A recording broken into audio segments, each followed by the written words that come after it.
बड़े मरातिब से अल्लाह रब्बुल इज्जत ने उन्हें नवाजा था। उनका एक शागिर्द था, एक मुरीद, और उस दौर में एक बड़े आलिम, माकुलात व मनकुलात के एक बड़े आलिम दीन थे। वो मुरीद उनका शागिर्द था। 40 साल तकरीबन हो गए थे उन्हें तदरीसी खिदमात अंजाम देते हुए। वो शागिर्द अपने पीरो मुर्शिद की बारगाह में जाया आया करता था, बड़ी लोगों के सामने तारीफें करता था। जब उनके उस्ताद को पता चला, वो किसी से जुड़े नहीं थे, जब उन्हें पता चला ये हमारा शागिर्द फला पीर साहब की बड़ी तारीफें करता है, तो वो उस वली कामिल पे छीटाकशी करने लगे। जब उस अपने शागिर्द को दरसगाह में देखते थे तो तरह तरह की बातें उनके पीर साहब के ताल्लुक से किया करते थे।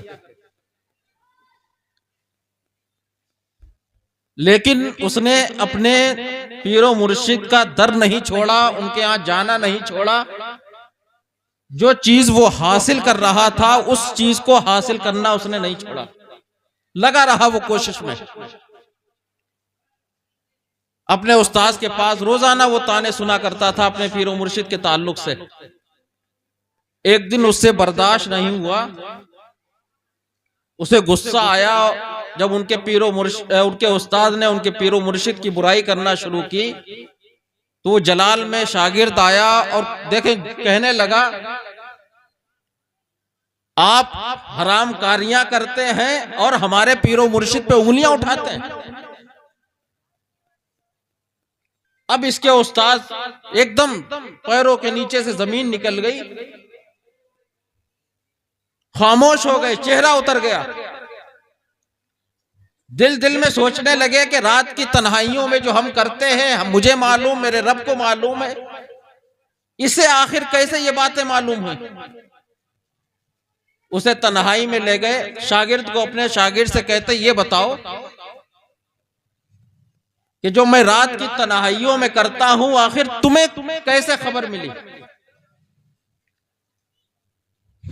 तो वो कहने लगा मुझे किसी ने खबर नहीं दी, हाँ जिस पीरो मुर्शिद की बारगाह से मैं जो हासिल कर रहा हूं उसके जरिए से मुझे खबर मिली। बड़ा अफसोस हुआ। एक दिन अपने शागिर्द के साथ ही हजरत अब्दुल खालिक गजदवानी की बारगाह में पहुंचे। हजरत अब्दुल खालिक गजदवानी से कहने लगे हुजूर, मैं 40 साल से तदरीसी खिदमात को अंजाम दे रहा हूं, बच्चों को पढ़ा रहा हूं, हजारों हमारे शागिर्द हैं, 40 साल हो गए। आप ये बताइए क्या मेरा ये अमल, मेरा ये पढ़ाना अल्लाह की बारगाह में कबूल है कि नहीं है? तो हजरत अब्दुल खालिक गजदवानी ने कहा ठीक है, इंशाअल्लाह हम बताएंगे तुम्हें। आपने अल्लाह की बारगाह में अर्ज किया। कई दिन के बाद वो फिर हाजिर हुए, फिर पूछने लगे। अल्लाह ताला ने इल्हाम फरमाया हजरत अब्दुल खालिक गजदवानी पर, अय अब्दुल खालिक गजदवानी, इनसे ये तो पूछो 40 साल जो इन्होंने पढ़ाया है क्या किसी एक दिन भी मेरे लिए पढ़ाया है?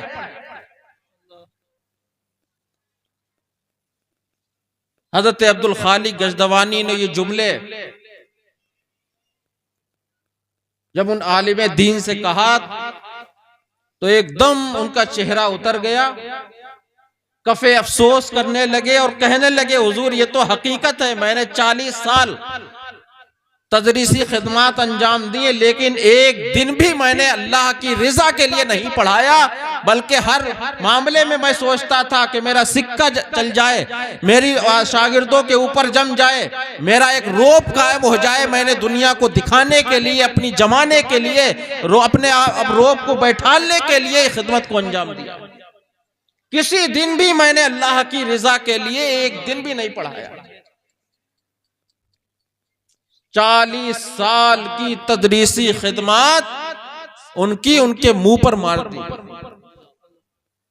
आप देखें, हर अमल के लिए इखलास जरूरी है। कुछ भी करें, हम नमाजें पढ़ें, रोजे रखें, इल्म दीन हासिल करें, दीन की खिदमत करें, कुछ भी करें, रियाकारी नहीं हमारे साथ होना चाहिए, खुलूस ही खुलूस होना चाहिए।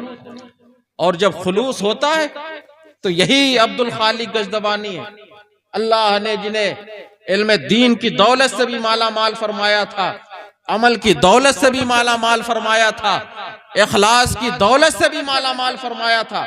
एक दिन इनके मुरीदीन बैठे हुए थे, हजरत तशरीफ फरमा है, देखा एक बहुत खूबसूरत नौजवान जो दुनिया में देखने को नहीं मिलता दरवाजे पे खड़ा है, बहुत खूबसूरत नौजवान। लोगों को हैरत हुई कि ऐसा नौजवान कभी नहीं देखा, आखिर ये कहाँ का है, किस वजह से आया। थोड़ी देर इंतजार में खड़ा रहा, मुरीदीन ने देखा कि हजरत ने सर से इशारा किया और वो नौजवान चला गया। देखें आप, ये इल्म की दौलत, ईमान की दौलत, अमल की दौलत, इखलास की दौलत इंसान को किन बुलंदियों पे लेके जाती है।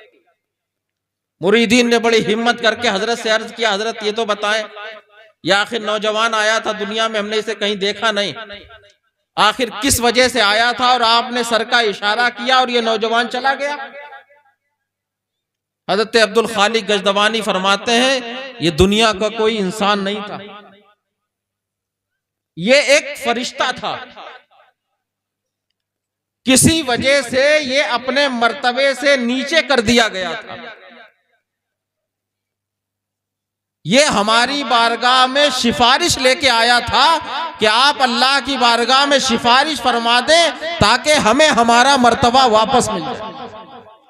देखें आप, फरिश्ता एक अल्लाह के वली की बारगाह में सिफारिश लेके आ रहा है, और मैंने इशारा अल्लाह की बारगाह में रो रो के अर्ज किया, गिड़गिड़ा के, अल्लाह ताला ने उसे वापस उसी मर्तबे पे, उसके वापस वही मर्तबा उसे अता कर। ये होती है इखलास और अमल की दौलत। हमें आपको चाहिए, हमारे कहने का मकसद, हम कोई भी काम करें, हम इल्म दीन हासिल करें, हम नमाजें पढ़ें, हम हज करें, हम ज़कात दें, हम मदरसों की, मस्जिदों की, उलमा की खिदमत करें, हर चीज में हमें इखलास की दौलत हासिल होना चाहिए। अगर जर्रा बराबर भी रियाकारी है तो लाख हम दावे करें, लेकिन अल्लाह की बारगाह में कोई चीज हमारी कबूल नहीं, कोई चीज कबूल नहीं। एक वाकया हो सकता है आपने सुना हो, एक खतीब साहब का पूरी जिंदगी उनकी हो गई खिताबत में, उनका इंतकाल हो गया। मरने के बाद लोगों ने उन्हें ख्वाब में देखा और पूछा कि अल्लाह ताला ने क्या आपके साथ मामला किया। वो कहने लगे, मेरी कोई भी तकरीर इस लायक नहीं थी जो अल्लाह की बारगाह में कबूल होती, जिसकी वजह से मैं बख्शा जाता। पूरी जिंदगी की मेरी कोई तकरीर इस लायक नहीं थी कि जिस तकरीर की वजह से अल्लाह मेरी बख्शिश फरमा देता। हाँ, इतना जरूर था कि जब मैं तकरीर करता था तो एक अल्लाह का वली मेरी तकरीर सुन के खुश हो जाया करता था, अल्लाह ने उसके सदके में मेरी मगफिरत फरमा दी। सोचें आप, हम किन के सहारे जी रहे हैं। हम सोचते हैं ये छोटी मोटी खिदमतें, ये हमारी छोटी मोटी नमाजें जिनमें दुनिया के ख्यालात हैं, सब कुछ है। हम ये करके हम सोचते हैं कि हमने बहुत बड़ा काम कर दिया। आप अल्लाह वालों की जिंदगी से पता लगाएं कि उन्होंने जिंदगी भर, सरकार गौसे आजम ने 40 से 50 साल तक ऐसे ऐसे मुजाहिदात किए कि आज के दौर का उनके सबसे बड़ा आशिक भी ऐसे मुजाहिदात नहीं कर सकता। पत्ते खा खा के जिंदगी गुजारी थी अल्लाह की रजा को हासिल करने के लिए। खाना छोड़ दिया, घर छोड़ दिया, जंगलों में निकल गए, पत्ते खाने लगे। आज गौसे आजम का सदका तो पूरी दुनिया खा रही है, बुजुर्गों का सदका सब खा रहे हैं, लेकिन इन बुजुर्गों की जिंदगी हम आप देखें, हम आप तो बशारतें सुनते हैं, मगन हो जाते हैं, बड़े खुश हो जाते हैं कि इन बुजुर्गों के सदके में हम बख्श दिए जाएंगे। यकीनन हम बुजुर्गों के सदके में बख्श दिए जाएंगे, लेकिन हमें अमल की जरूरत पड़ेगी। किस मुंह से हम इन बुजुर्गों के सामने जाएंगे? क्या हम दुनिया में करके आए? हमें हमारे गौस ने, हमारे ख्वाजा ने, हमारे रजा ने हमें पैगाम क्या दिया था और हम करके क्या दुनिया से आते हैं? आप सोचें आप कि हम कर क्या रहे हैं। हमारे सिलसिले के एक बहुत बड़े बुजुर्ग ख्वाजा मोहम्मद मासूम सरहिंदी, जिनसे हजरत औरंगजेब आलमगीर मुरीद थे, वो फरमाते हैं कि जिस शहर में कोई तारिके सुन्नत पीर रहता हो उस शहर को तुम छोड़ दो। तारिके सुन्नत पीर, उस शहर को छोड़ दो। फराइज व वाजिबात तो बहुत बड़ी चीज है। और वो फरमाते हैं जिस शहर में कोई बशारत सुनाने वाला पहुंच जाए तो वहां शैतान को जाने की जरूरत नहीं। बशारतें तो गौसे आजम के लिए भी थी, बशारतें तो गरीब नवाज के लिए भी थी, बशारतें तो मुजद्दिद अल फिसानी के लिए भी थी, बशारतें तो हजरत हसनैन करीमैन के लिए भी थी। उनसे बड़ी बशारतें किनके पास होंगी? लेकिन उन्होंने अमली जिंदगी से यह दिखा दिया। इन बुजुर्गों ने इस वजह से ऐसी जिंदगी गुजारी कि हमारे गुलामों को जब जरूरत पड़े दीन के लिए तो हमारे गुलाम हर कुर्बानी के लिए वो तैयार रहे। मेरा नबी चाहता एक तवज्जो डालता पूरी दुनिया मुसलमान हो जाती। मेरे नबी को कहीं तबलीग के लिए जाने की जरूरत नहीं पड़ती, मेरे नबी को कहीं धक्के खाने की जरूरत नहीं पड़ती, पत्थर खाने की जरूरत नहीं थी। मेरा नबी जैसा चाहता, लोग खुदा की रजा चाहते हैं, खुदा मेरे नबी की रजा चाहता था। जैसा मेरा नबी कहता उनका रब वैसा ही कर देता। लेकिन मेरे नबी ने अपनी उम्मतियों को पैगाम दिया था कि जब दीन की खिदमत की बारी आए तो दीन के लिए तुम हर कुर्बानी दे देना, कभी किसी मामले में पीछे ना हटना।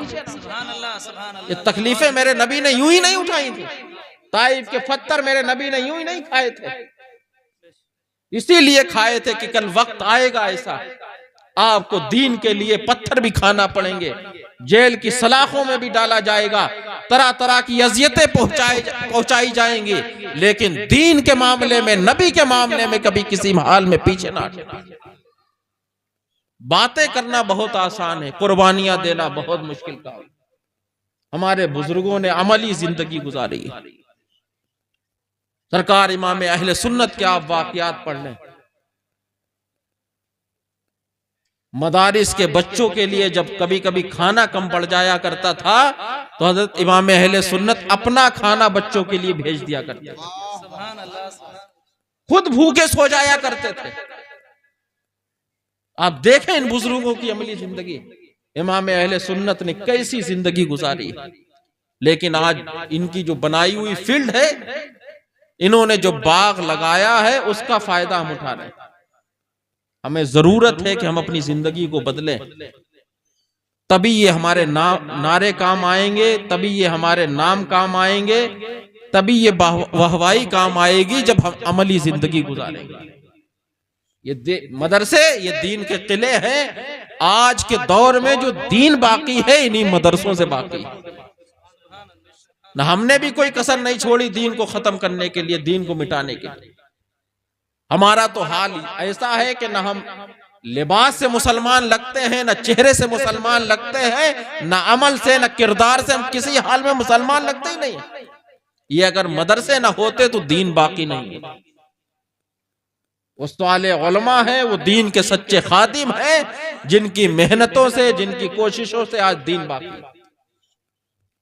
लेकिन ये ना सोचे ये दीन की खिदमत करना, दीन के लिए कुर्बानी देना, ये सिर्फ उलमा का काम है, हमारा काम नहीं है। हमें आपको सबको ये चाहिए कि जो जिस लायक है वो उस लायक दीन की खिदमत अंजाम दे। हम नहीं दीन के बारे में जानते, ये ना समझे कि हमारी उम्रें निकल गई, अब भी हम चाहें तो इस उम्र पे भी दीन हासिल कर सकते हैं। क्या सहाबा ने नहीं किया? जवान थे, बूढ़े थे, हर हाल में, लेकिन वो दीन हासिल करते थे, नबी की बातें सुना करते थे, उस पे अमल करने की कोशिश करते। तो हम ये ना समझे हमारी उम्रें निकल गई। 24 घंटे हमारे एक दिन में होते हैं, अगर आधा घंटा भी हम निकाल ले, किसी सही आलिम दीन के पास बैठ जाए, दीन की बातें सुन ले, तो यही हमारी आखिरत के लिए बहुत बड़ा सरमाया। सीखें कुछ हम अपनी उम्रों को न देखें, और इल्म के मामले में शर्म भी नहीं करना चाहिए।